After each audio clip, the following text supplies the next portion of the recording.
ജ്യോതിഷപ്രകാരം ഈ ഒരാഴ്ചക്കാലം നിങ്ങൾക്ക് സൗഹൃദം നിറഞ്ഞ അല്ലെങ്കിൽ യാത്രകൾ, സാഹസികതകൾ എന്നിവയ്ക്ക് അനുകൂലമായ ഒരു കാലഘട്ടമാണ് വന്നു ചേരുക. കായിക, ഒഴിവു സമയ, വിനോദ മേഖലകളിൽ വളരെയധികം നേട്ടങ്ങൾ കൈവരിക്കാൻ നിങ്ങൾക്ക് സാധിക്കട്ടെ. ഈ ഒരാഴ്ചക്കാലം നിങ്ങൾ ഓരോരുത്തർക്കും എങ്ങനെയുള്ളതെന്ന് നമുക്ക് ചുവടെ നോക്കാം. മേടം രാശിയിൽ ജനിച്ച നാളുകാർക്ക് കായികപരമായും ഒഴിവു സമയ വിനോദ മേഖലകളിലും വളരെയധികം ശോഭിക്കാൻ സാധിക്കുന്ന ഒരാഴ്ചക്കാലം. ഒരുപക്ഷേ ഒരു അംഗീകാരം ലഭ്യമാകാൻ പോകുന്ന ദിവസങ്ങളായിരിക്കും വന്നു ചേരുക. ജോലിസ്ഥലത്ത് നിങ്ങൾക്ക് ഒന്നോ രണ്ടോ ആശ്ചര്യങ്ങൾ നേരിടേണ്ടതായും വന്നേക്കാം. എന്നാലും ഒരു ലളിതമായ വസ്തുവിനെ നിങ്ങൾക്ക് മാറ്റമില്ലാതെ പിന്തുടരാൻ സാധിക്കുന്നതായിരിക്കും. ഇടവം രാശിയിൽ ജനിച്ചവർക്ക് നിങ്ങൾ പഴയ പശ്ചാത്താപങ്ങൾ മറക്കുകയും വിനോദങ്ങളിൽ ശ്രദ്ധ കേന്ദ്രീകരിക്കുകയും ചെയ്യുകയും വിനോദങ്ങൾക്കായുള്ള യാത്രകൾക്കായി പദ്ധതി തയ്യാറാക്കുകയും ചെയ്യുകയാണെങ്കിൽ നിങ്ങളുടെ ജീവിതത്തിൻ്റെ നല്ല സമയം നിങ്ങൾക്ക് സന്തോഷകരമായി ലാഭിക്കുവാൻ സാധിക്കും. അതൊരു വാഗ്ദാനം കൂടിയാണ്. ജോലിസ്ഥലത്തെ തടസ്സങ്ങൾ പരിഹരിക്കുന്നതിനു വേണ്ടി സ്നേഹത്തിൻ്റെ സുഗമമായ പാതയിലൂടെ പോകുന്നതിനേക്കാൾ കൂടുതൽ കാര്യങ്ങൾ ചെയ്യേണ്ടി വരും. കുറഞ്ഞത് തത്വത്തിലെങ്കിലും അങ്ങനെ ചെയ്യുവാൻ നിങ്ങൾ ഓരോരുത്തരും ശ്രമിക്കേണ്ടതാകുന്നു.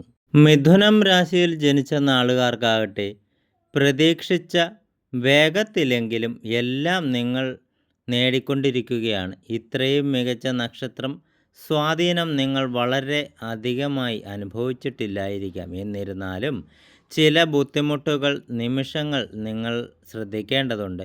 പ്രത്യേകിച്ച് ജോലിസ്ഥലത്ത് തടസ്സങ്ങളോ വീട്ടിൽ തകർച്ചയോ ഉണ്ടെങ്കിൽ നിങ്ങൾ ഏവരും ശ്രദ്ധയോടുകൂടി മുൻപോട്ട് പോകേണ്ടതാണ്.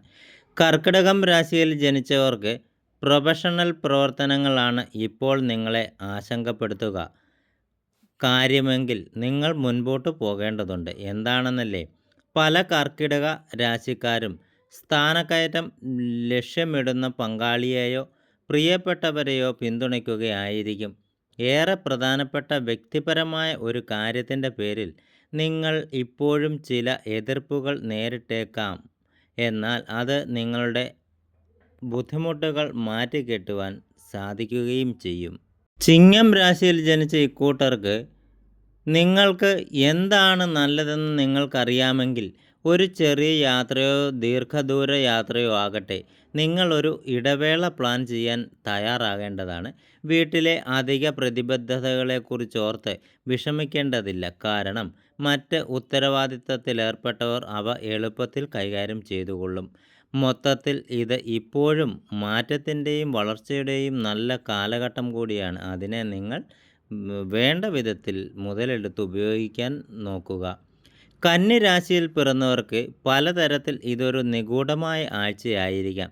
റിസ്ക് എടുക്കുവാൻ ആരെങ്കിലും നിങ്ങളെ പ്രോത്സാഹിപ്പിക്കുന്നുണ്ടാകാം. എന്നാൽ ഇത് ചൂതാട്ടത്തിന് പറ്റിയ സമയമല്ലെന്നുള്ളത് നിങ്ങൾ അറിഞ്ഞിരിക്കേണ്ടതുണ്ട്. വേഗത്തിൽ സമ്പന്നനാവാൻ നിങ്ങൾ തീരുമാനിക്കുന്നുണ്ട് എങ്കിൽ അതിനായി നിങ്ങൾ എന്തെങ്കിലും കരുതി വയ്ക്കേണ്ടതുണ്ട്. വാസ്തവത്തിൽ നിങ്ങൾ ഇപ്പോൾ ഭാവിക്കായി എന്തെങ്കിലും ആസൂത്രണം ചെയ്യുകയാണെങ്കിൽ നിങ്ങളുടെ ദീർഘദൃഷ്ടിക്ക് സ്വയം നന്ദി പറയേണ്ടതായും വന്നേക്കാം.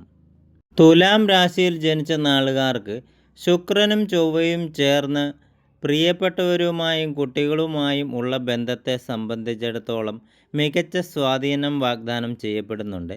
എന്നിരുന്നാൽ കൂടിയും നിങ്ങളുടെ വ്യക്തിപരമായ വികാരങ്ങൾക്ക് അനുസൃതമായി നിങ്ങൾ പ്രവർത്തിക്കേണ്ടതാണ്.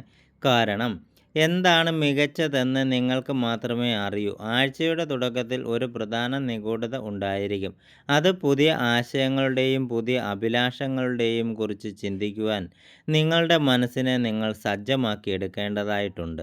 വൃശ്ചികം രാശിയിൽ ജനിച്ച നാളുകാർക്ക് ഈ ഒരാഴ്ചക്കാലം നിങ്ങളുടെ ഗ്രഹസ്വാധീനം വളരെ സന്തോഷപ്രദമാണ്. എന്തിനേക്കാളും കൂടുതലായി ദൈനംദിന ജീവിതത്തിൻ്റെ ഭാരങ്ങളിൽ നിന്നും നിങ്ങൾ മുക്തരായി സ്വയം ആസ്വദിക്കാൻ നിങ്ങൾ ശരിക്കും ശ്രമിക്കേണ്ടതായ സമയം കൂടിയാണ്. ദയവായി ഈ വിലപ്പെട്ട അവസരം പാഴാക്കരുത്. മനസ്സിൽ ഓർക്കേണ്ട മറ്റൊരു കാര്യം, വൈകാരിക ബന്ധങ്ങൾ ചെലവേറിയതാണെന്ന് നിങ്ങൾ ഓർമ്മയിൽ വെച്ചുകൊള്ളുക. ധനുരാശിയിൽ പിറന്നവർക്ക് ആഹ്ലാദകരമായ കുടുംബ സംഗമങ്ങൾ പോലെ ചെറിയ യാത്രകളും പ്രതീക്ഷയിലാണ്. നിങ്ങൾക്ക് സഹോദരന്മാരോ സഹോദരിമാരോ ഉണ്ടെങ്കിൽ വരുന്ന ആഴ്ചയിൽ ഏറ്റവും പ്രധാനപ്പെട്ടത് അവർ ബന്ധുക്കളാണ്. അല്ലാത്തപക്ഷം നിങ്ങൾക്ക് അറിയാവുന്ന, നിങ്ങളെപ്പോലെ വിശ്വസിക്കുന്ന ആ സുഹൃത്തുക്കളുമായി ചേർന്ന് നിൽക്കുക. ഏതെങ്കിലും തൊഴിൽപരമായ അസ്വസ്ഥതകളുണ്ടെങ്കിൽ അത് അല്പം നല്ല മനസ്സോടുകൂടി പരിഹരിക്കാൻ നിങ്ങൾ ശ്രമിക്കേണ്ടതാണ്. മകരം രാശിയിൽ പിറന്ന നാളുകാർക്കാകട്ടെ ഈ ഒരാഴ്ചക്കാലം നിങ്ങളുടെ സാമൂഹിക കഴിവുകൾക്ക് പുറമെ പ്രായോഗിക കഴിവുകളെയും നിങ്ങൾ ആശ്രയിക്കേണ്ടതായി വന്നേക്കാം. ഇനി മുതൽ വിജയത്തിൻ്റെയും സന്തോഷത്തിൻ്റെയും ചക്രങ്ങളിൽ എണ്ണയിടുന്നത് വ്യക്തിപരമായ ബന്ധങ്ങളായിരിക്കാം. മറുവശത്ത് നിങ്ങൾ സാധാരണയായി വിജയിയായി കരുതുന്നത് നിങ്ങൾക്ക് യഥാർത്ഥത്തിൽ ആവശ്യമുള്ളതായിരിക്കുകയില്ല എന്നത് വസ്തുത നിങ്ങൾ എപ്പോഴെങ്കിലും പരിഗണിച്ചിട്ടുണ്ടോ എന്ന് ചോദ്യം ഉന്നയിക്കേണ്ടതായും വന്നേക്കാം.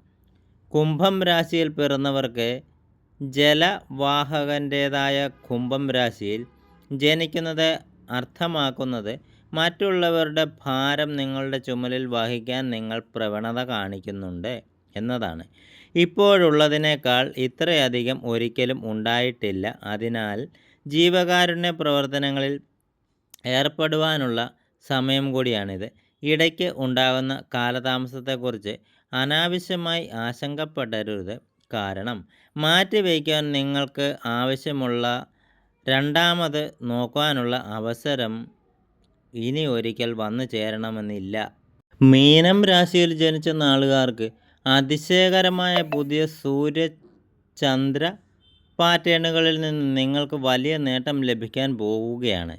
ഭാഗ്യമുള്ള എല്ലാവർക്കും ഇത് പൂർണ്ണമായ ഒഴുക്കായിരിക്കാം. എന്നിരുന്നാൽ കൂടിയും ഭാവിയിലേക്ക് വഴി ഒരുക്കുക എന്നതിനർത്ഥം നിങ്ങളുടെ മുൻകാലങ്ങളിൽ നിലനിർത്തിയിരുന്ന ഒരു വൈകാരിക ബന്ധത്തിന് നിങ്ങൾ വിട പറയേണ്ടതായി വന്നേക്കാം.